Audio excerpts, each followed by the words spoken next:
네, 잘 보이시나요? 네, 잘 보입니다.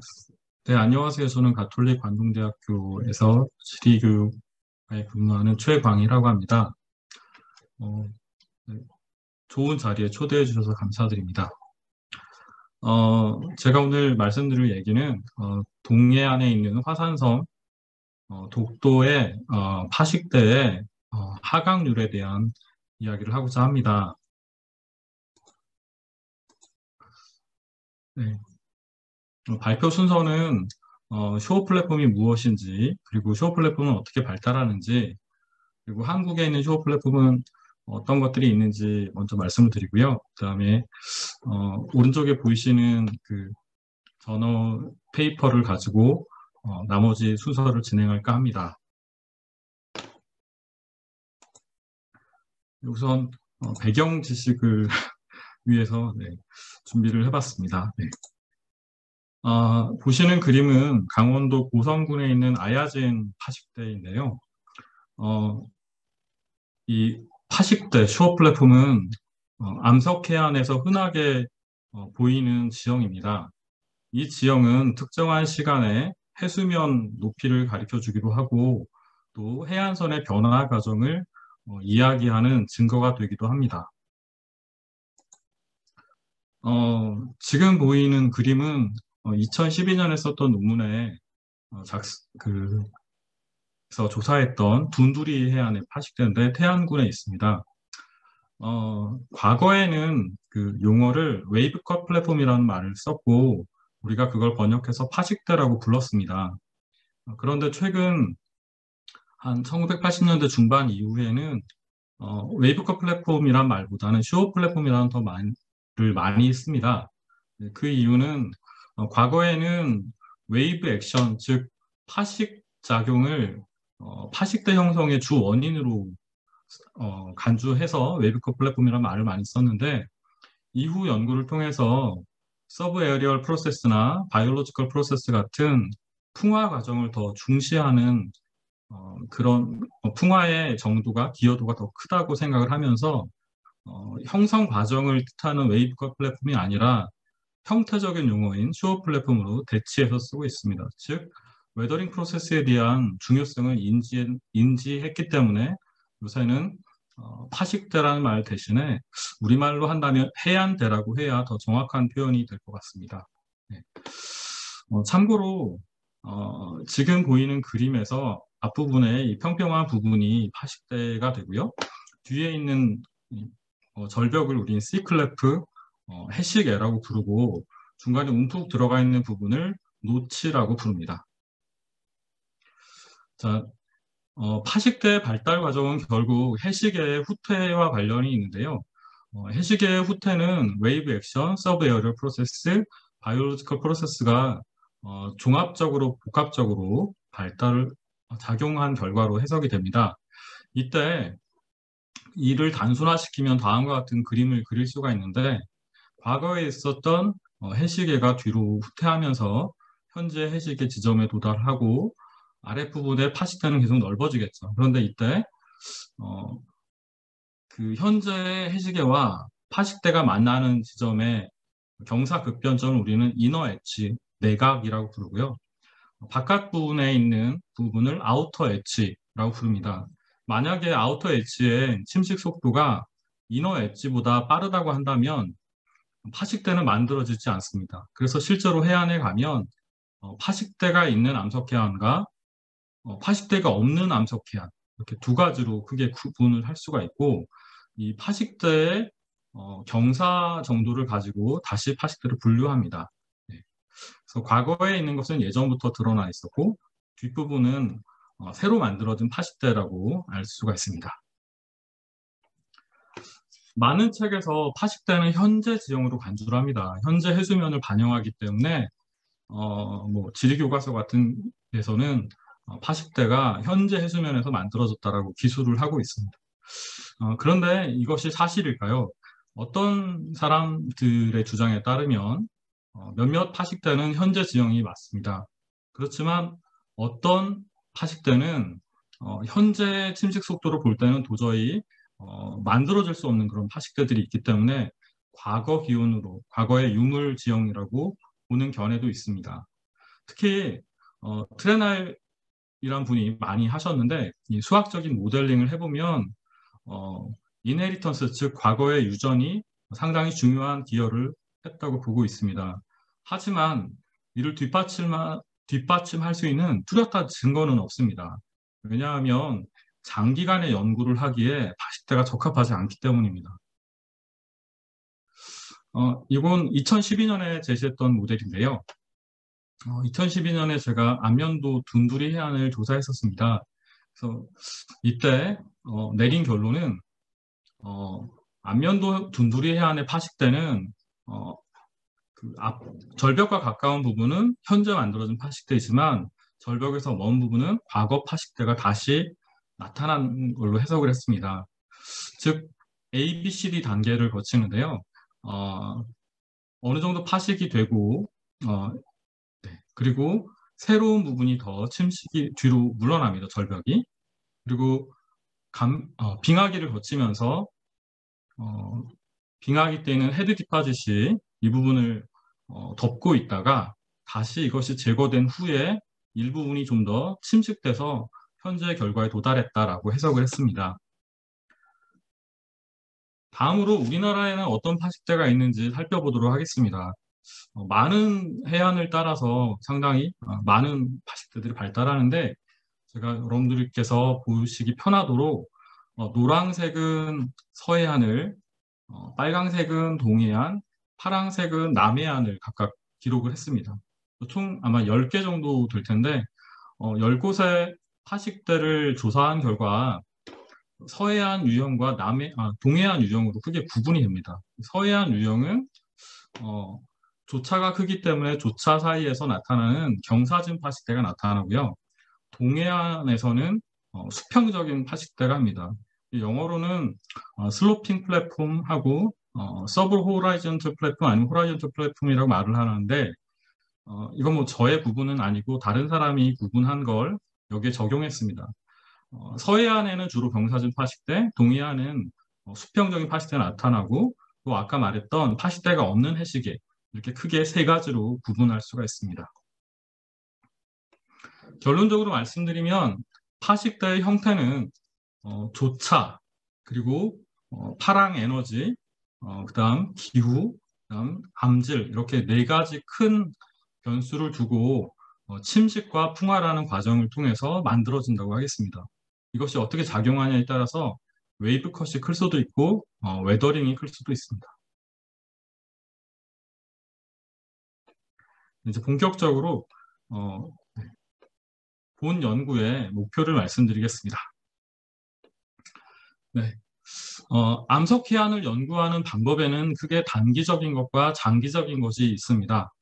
단기적인 연구에선 10년 정도, 10수년 정도의 연구 기간을 갖는 것과 100년 정도의 연구 기간을 나눌 수가 있는데 주로 암석 해안 연구의 대부분은 10수년 정도에 해당하는 그런 연구 결과들이 많습니다.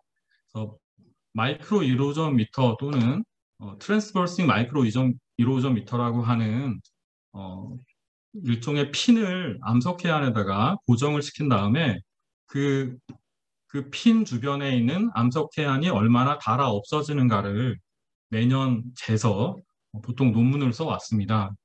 그래서 이게 다른 퇴적 해안을 연구하는 것에 비해서 상당히 제가 보기에는 가성비가 떨어집니다.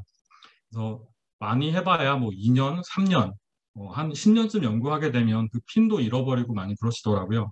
그래서 최장기간 연구한 게 약 30년 정도 되는 데이터가 있습니다. 실제 관측한 연구가. 네, 이건 한 사람이 관측한 건 아니고요. 그 핀을 계속 물려받아서 연구한 걸로 알고 있습니다.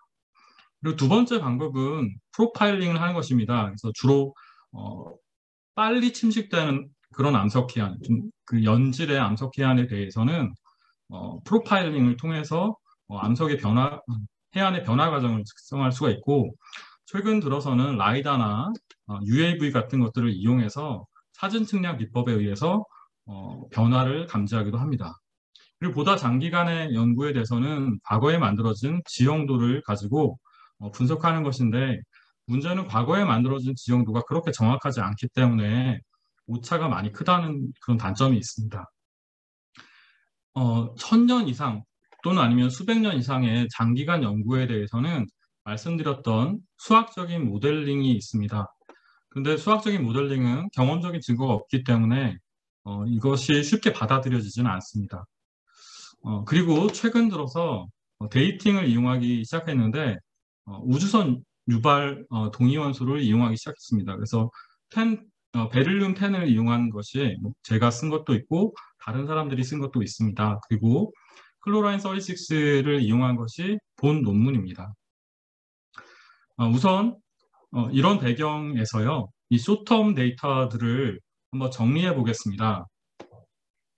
그래서 여러 가지 그 락 타입에 대해서 연간 평균 침식률을 계산한 것을 정리해 봤는데 논문에는 이거보다 훨씬 많지만 제가 그냥 여기에 있는 암석별로 다시 한번 정리를 했습니다. 그래서 초크나 틸이나 라임스톤이나 머드스톤이나 샌드스톤 같은 암석들은 비교적 침식률이 좀 높은 걸 알 수가 있습니다. 뭐 어떤 경우에는 한 10mm, 예, 뭐 좀 많은 경우에는 한 30mm 정도. 그래봤자 3cm긴 하죠. 네. 1년에 이 정도가 깎인다라고 알려져 있고요. 이들의 연구는 주로 뭐 한 2.5년에서 한 5년 정도의 데이터들이 많습니다. 그리고 아래쪽에 바잘트나 그래닛 같은 좀 단단한 암석에 대해서는 조금 더 변화율이 작아서 0.29, 0.72m, 72mm per year. 그러니까 1년에 한 0.3cm 정도 또는 0.1cm 정도가 깎여 나가는 걸로 알려져 있습니다. 근데 말씀드린 바와 같이 이런 연구들은 단기간의 관찰 연구이기 때문에 단기간의 연구에는 여러 가지 문제점들이 있습니다. 예를 들면 그의 태풍이 왔다던가 뭐 파랑이 셌다던가 인위적인 변형이 있다던가 해서 여러 가지 문제점들이 있을 수 있습니다. 그렇지만 이 사람들이 계속해서 연구하는 것은 바로 슈어 플랫폼의 하강률입니다. 이 슈어 플랫폼의 하강률이 중요한 이유는 이것이 암석 해안의 발달 과정을 연구하는 키가 되기 때문입니다. 슈어 플랫폼만 잘 연구를 해도 해식의 발달 과정까지 알아낼 수가 있습니다. 하지만 MEM 또는 TMEM이라고 하는 그 장치에 시간적인 한계가 있고 주로 과거 연구들은 소프트한 암석에 초점을 맞추어 왔습니다. 그래서 본 연구는 절대 연대 측정을 사용한 그리고 또 화산으로 된 화산암으로 된 슈어 플랫폼에 대한 첫 번째 연구라는 데서 가치를 갖습니다.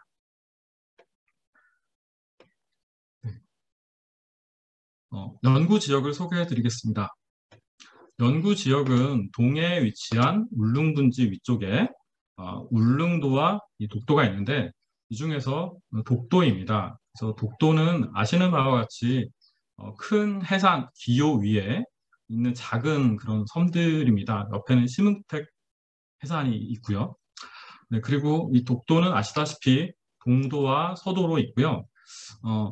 나중에 말씀드리겠지만 이 지역의 파식대들을 조사한 다음에 P1에서부터 P5까지 5곳을 설정을 해서 샘플링을 하였습니다. 독도는 동해의 한가운데 있고 한국에서 220km, 울릉도에서 90km 떨어져 있는 걸로 알려져 있습니다. 그리고 2.7에서 2.1 MA에 형성된 걸로 알려져 있고요. 주로 트레카이트, 그러니까 뭐 조면암이나 조면암질 안산암, 그리고 응해암 등으로 구성되어 있습니다. 네, 집기암도 있고요. 그래서 왼쪽에 있는 그림은 서도에 있는 지질의 모습이고요. 오른쪽에 있는 것은 동도의 모습입니다. 그래서 네, 이곳을 답사했습니다. 독도 주변의 기후를 말씀드리겠습니다. 기후는 해양성 기후이고요. 그다음에 겨울은 춥고 수비온한 편이고 여름은 따뜻하고 수비온한 편입니다. 네.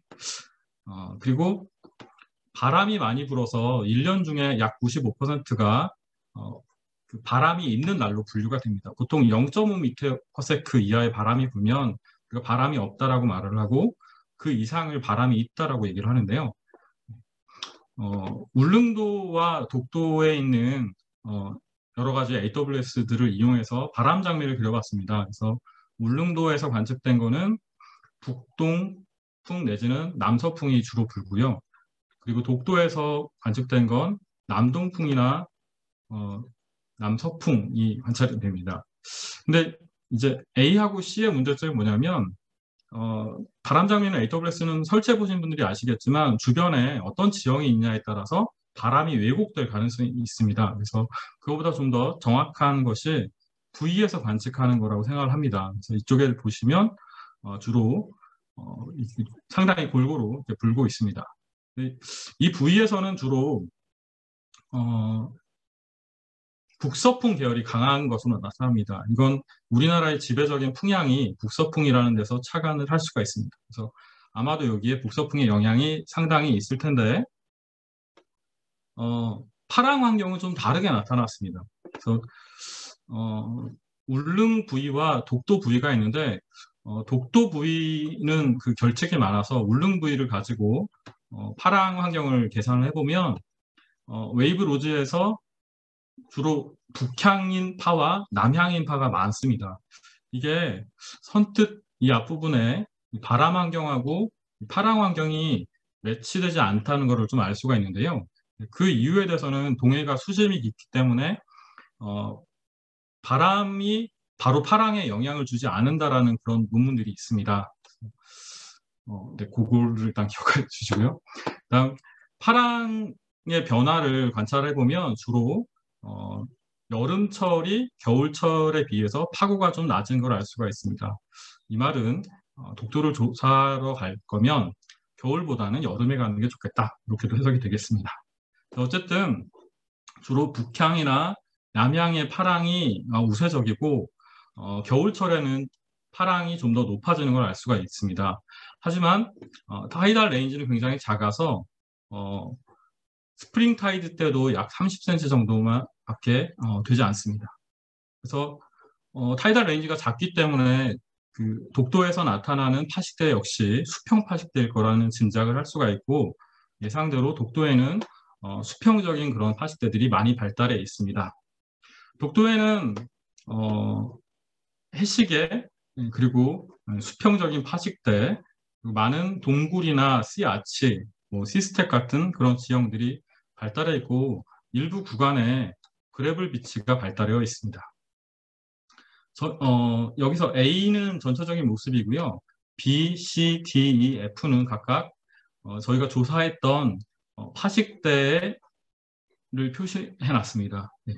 제가 이름은 다 기억이 안 나는데 아마 P3가 넙덕바위랑 분한바위일 거고요. P4가 가재바위일 겁니다. 네. 방법을 말씀드리겠습니다. 네. 네.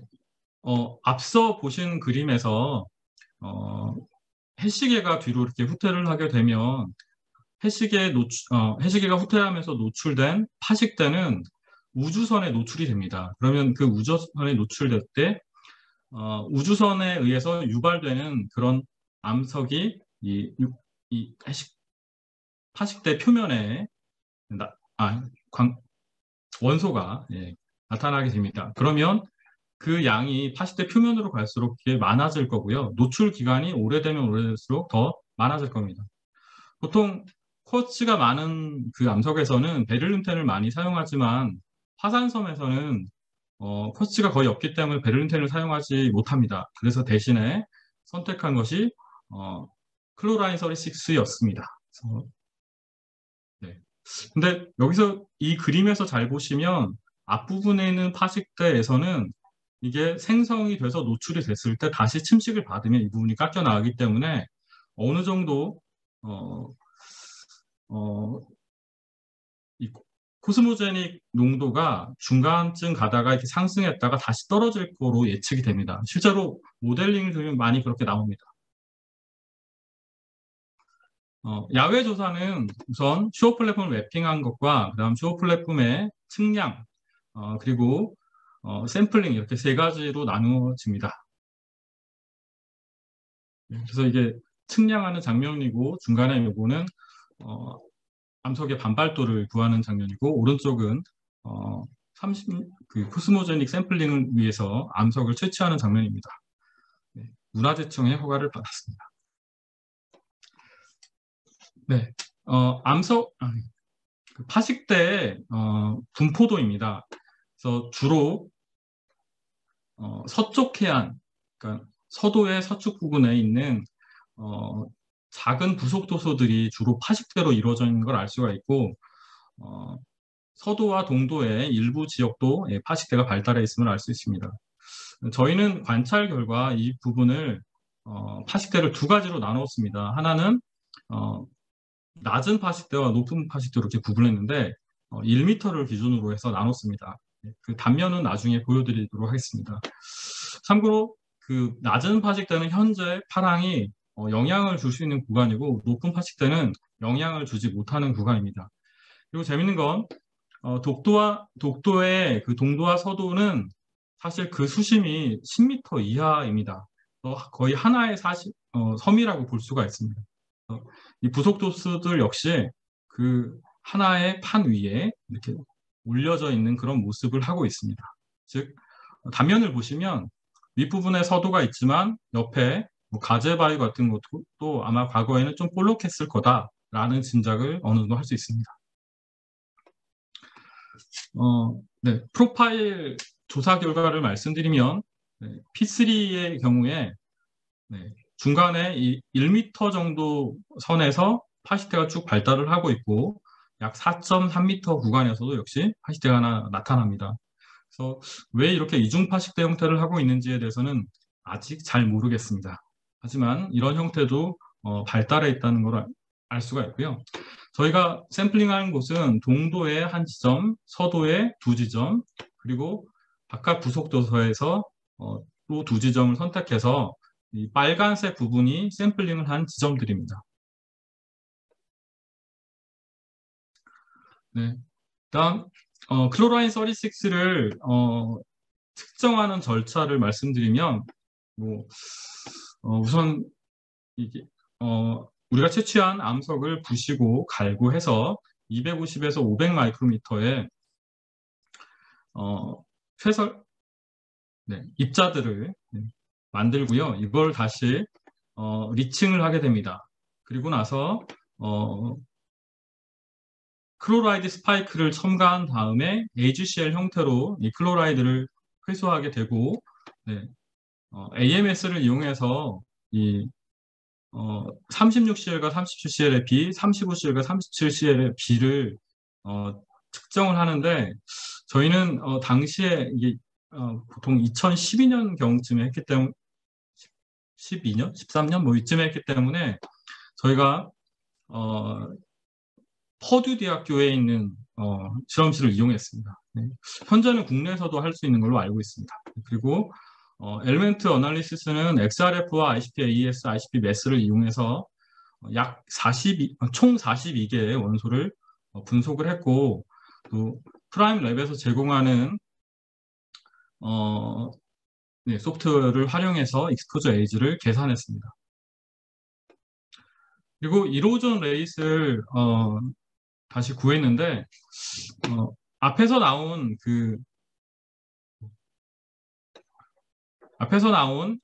클로라인 36의 양은 사실 이론적으로는 이렇게 구해질 수 있습니다. 여기서 엡실론이 그 서피스 이로전 레이시이기 때문에 이걸 변환하게 되면 이 서피스 이로전 레이스를 다시 구할 수가 있습니다. 그래서 근데 이때는 서피스 이로전 레이스를 맥시멈이라고 가정을 해야 됩니다. 그래서 이 식을 이용해서 역산해서 이로전 레이스를 추정하였습니다. 결과를 말씀드리겠습니다. 결과는 굉장히 복잡하긴 한데 여기 뭐 독시료들이 쭉 이렇게 있고요. 플랫폼의 위치가 있고 경위도가 있고 현재 파식대 해시계로부터의 거리, 그다음에 엘리베이션, 각각의 원소 양들, 네, 그리고 노출 연대들이 나타나 있고 거기서 산출된 이로전 레이시 있습니다. 노출 연대의 그 분포 패턴을 한번 살펴보겠습니다. 분포 패턴은 이 본섬하고 부속 도서로 나뉠 수가 있는데, 본섬은 서도의 경우에 최대 4,000년 정도까지 나타났습니다. 그러니까 4,000년 전에 이미 파시대가 만들어졌다고 해석이 되고요. 넙덕바위에서는 약 1,000년 전, 가제바위에서도 한 1,500년 전에 최대 시료들이 나타납니다. 그래서 크게 보면 본섬이 좀 더 오래전에 노출되고 바깥에 있는 부속 도서들은 최근에 노출된 걸로 나타납니다. 이거는 제가 처음에 가정했던 그 그림과는 좀 반대의 경향입니다. 다시 한번 말씀드리면 이걸 정리하면 서도를 서도 그 독도의 정상부를 저희는 서도로 봤습니다. 서도의 피크를 기준으로 했을 때 거리가 멀어지면 멀어질수록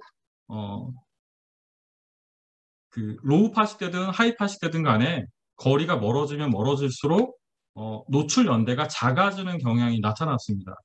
저희가 원래 생각했던 건 보통은 절벽면에서부터 멀어지면 멀어질수록 노출 시간이 더 길기 때문에 바깥으로 갈수록 이 노출 연대가 증가를 해야 됩니다.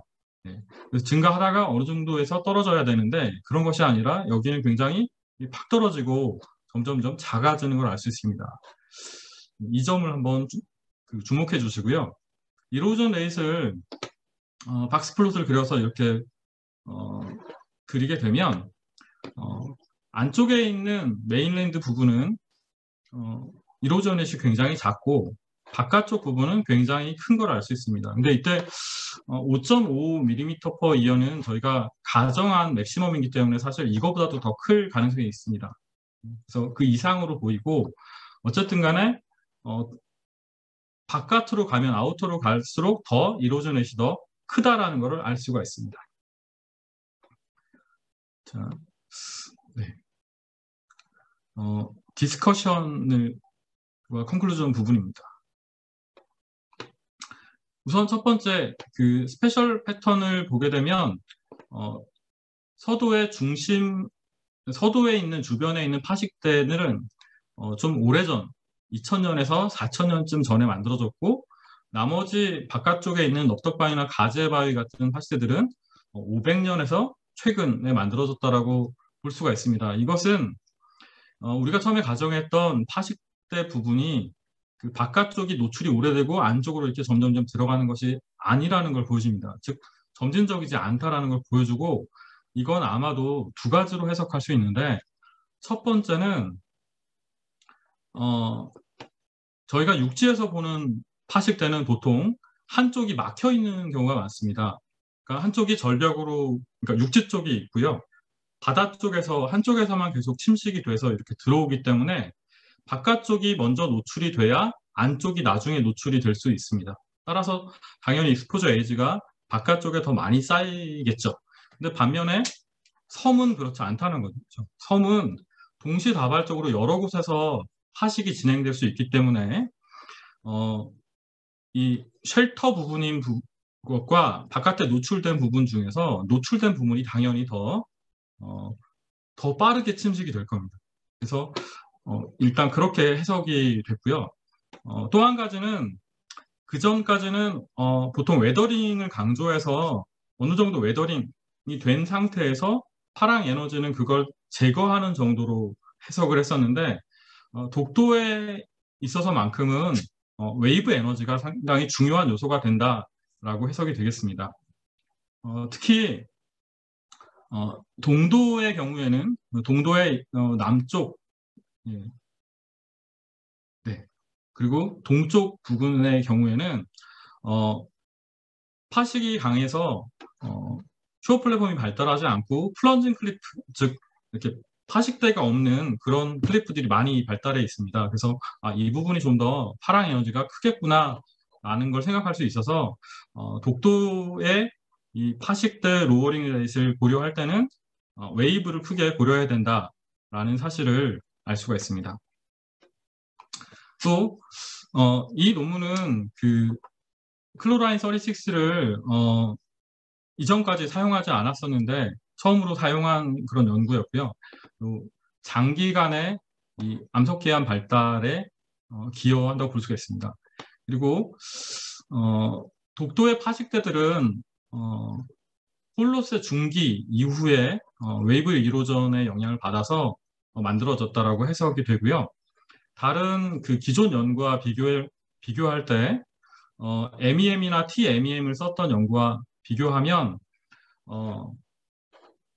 어느 정도는 비슷하게 볼 수가 있습니다. 그래서 MEM을 썼던 연구가 0.29에서 0.72 정도의 그 침식률을 보였는데 저희 계산에서는 바깥에 있는 그 일부 자료가 미흡한 부분을 빼면 0.68에서 2.69 정도 됩니다.